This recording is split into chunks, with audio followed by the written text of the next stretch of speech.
નીતિ નેક અને નિયત સાફ હોય, વિકાસમાં સૌને સાથે લઈને ચાલવાનું કમિટમેન્ટ હોય તો વનબંધુઓનો કેવો વિકાસ થાય તે શ્રી નરેન્દ્રભાઈ મોદી સાહેબે દેશ અને દુનિયાને બતાવ્યું છે।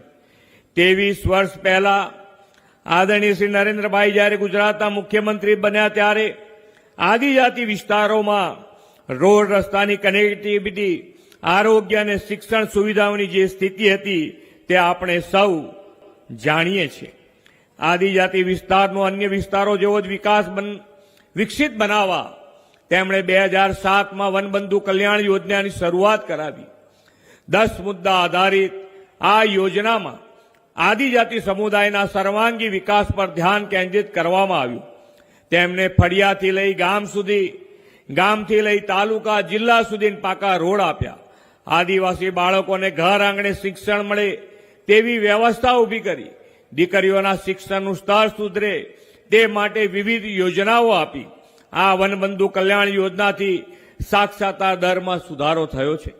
પંચમહાલ જિલ્લામાં ગોવિંદ ગુરુ યુનિવર્સિટી અને નર્મદા જિલ્લામાં બિરસા મુંડા ટ્રાઇબલ યુનિવર્સિટીની સ્થાપના કરવામાં આવી છે।